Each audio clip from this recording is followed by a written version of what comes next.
O professor Nogueira montou para seus alunos a demonstração de magnetismo que se descreve a seguir e que está representada na figura 1. Uma barra cilíndrica condutora horizontal está pendurada em um suporte por meio de dois fios condutores ligados às suas extremidades.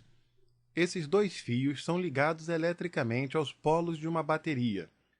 Em um trecho de comprimento L dessa barra atua um campo magnético B, vertical e uniforme. O módulo do campo magnético é de 0,30 Tesla. O comprimento L igual a 0,60 metros e a corrente elétrica na barra é de 2,0 ampere. Despreze a massa dos fios. Nessas circunstâncias, a barra fica em equilíbrio quando os fios de sustentação estão inclinados 30 graus em relação à vertical. Na figura 2, está representada a mesma barra, agora vista em perfil, com a corrente elétrica entrando na barra no plano do papel. Aqui está a representação da demonstração feita pelo professor. Uma barra condutora sustentada por dois fios e uma região onde há um campo magnético de comprimento L da barra. A barra fica em equilíbrio quando esses fios estão inclinados em relação à vertical de 30 graus. E este é o desenho visto de perfil. Aqui a barra, o campo magnético, os fios e o sentido da corrente elétrica, bem como a inclinação. O item 1 da questão diz: considerando essas informações, esboce na figura 2 o diagrama das forças que atuam na barra e identifique os agentes que exercem cada uma dessas forças. Item 2, determine a massa da barra. Aqui está a figura 2 e vamos fazer o diagrama de forças que atuam na barra. Começando pela força peso. E o agente que exerce a força peso é justamente o nosso planeta. A força peso vem da interação gravitacional entre o corpo e o planeta, entre o corpo e a Terra. A segunda força que vamos representar é a força magnética, que vem da interação da corrente elétrica que está percorrendo a barra com o campo magnético do meio. O sentido e a direção da força magnética é determinado através da regra da mão direita, aqui representada. A terceira das forças vem justamente da interação entre o fio com a barra, e é a atração. O que não pode ser esquecido é que, como são dois fios que sustentam a barra, nós temos duas trações. Porém, na figura 2, só dá para representar uma delas. Item 1 resolvido. Vamos seguir, então, para determinar a massa da barra. E, para isso, vamos nos recordar da lei de Newton, que diz que se a barra está em equilíbrio, o somatório das forças que agem sobre ela deve ser nulo. Ora, o somatório dessas forças é um somatório vetorial, de modo que eu posso decompor o problema numa análise no eixo vertical e uma análise no eixo horizontal. Então vamos lá. No eixo X, eu tenho a força magnética e uma componente da tração, a qual eu vou chamar de Tx. Já no eixo Y, eu tenho a força peso e uma componente da tração chamada Ty. Vejam bem, a tração T pode ser decomposta como sendo Tx mais Ty. Prosseguindo, então, e escrevendo as equações do problema.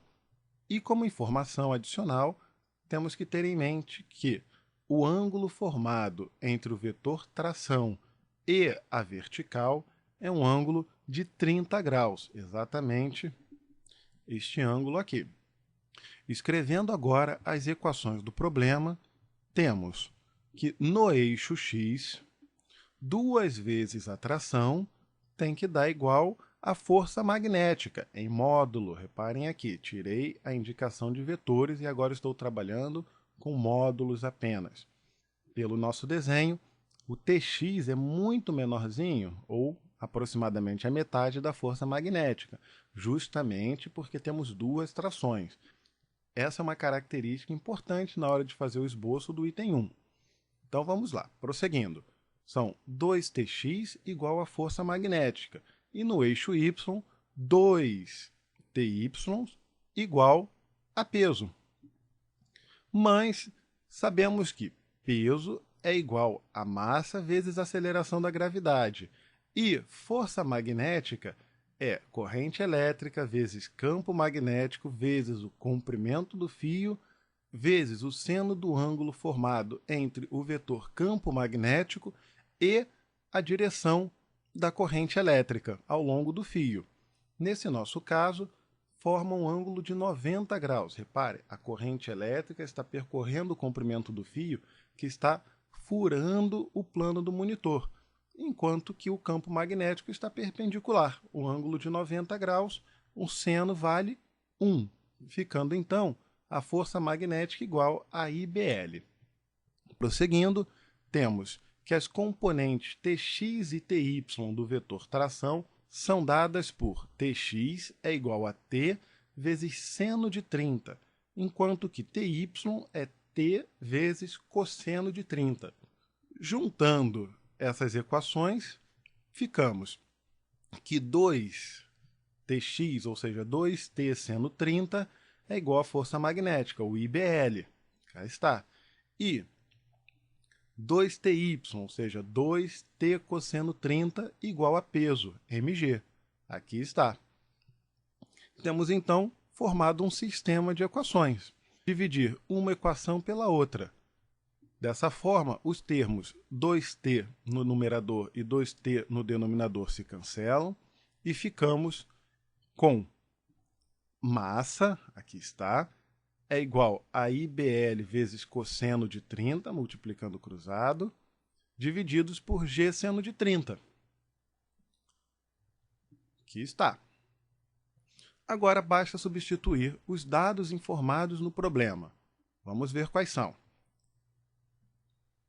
Corrente elétrica de 2 A. Campo magnético de 0,030 Tesla. Comprimento do fio sob a ação do campo magnético de 0,60 metros.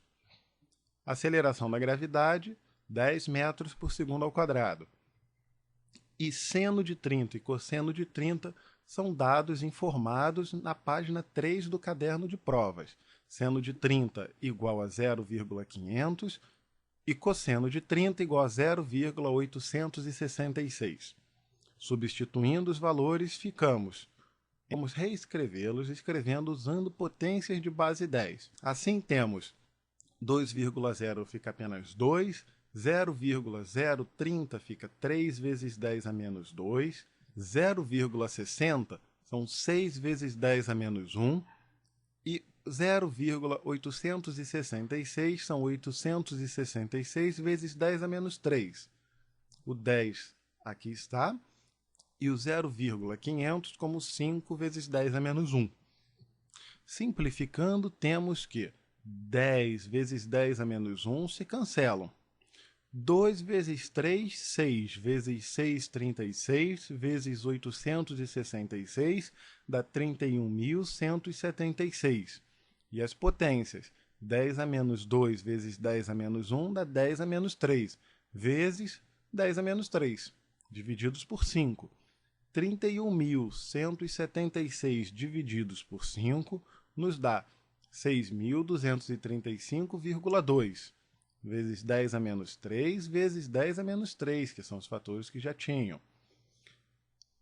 Operacionando 6.235,2 vezes 10 a menos 3 é andar com a vírgula 3 casas para a esquerda, 6,2352, que é o mesmo que 6,2 vezes 10 a menos 3 quilogramas.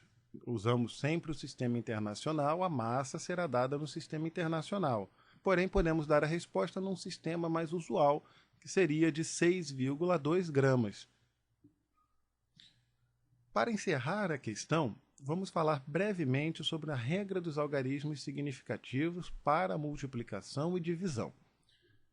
Vejamos aqui as diferenças sutis. Quando disse que a corrente elétrica é igual a 2,0 A, num processo de medida, eu digo que eu tenho certeza do 2 inteiro, porém tenho dúvida nos décimos. Esse número está escrito com 2 algarismos significativos.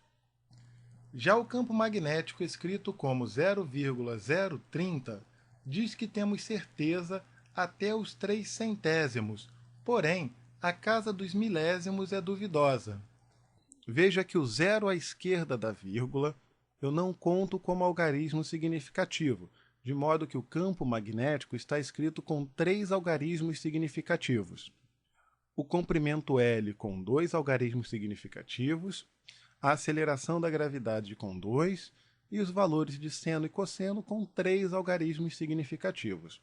Tanto na multiplicação quanto na divisão, o resultado final deve ter um número de algarismos significativos igual ao número de algarismos significativos do fator com menor número de algarismos significativos. Nesse caso, o menor número de algarismos significativos envolvidos nas contas são 2 algarismos significativos. Dessa forma, o resultado final deve ser expresso com 2 algarismos significativos. Tanto a solução no sistema internacional quanto a solução num sistema mais usual possuem 2 algarismos significativos. A potência de base 10 não conta como algarismos significativos. Então, chegamos à nossa resposta final e tendo plena consciência de que uma resposta do tipo 6,2352 não faz sentido, tendo em vista o número de algarismos significativos envolvidos na questão. Chegamos, então, ao término da nossa questão. Questão encerrada.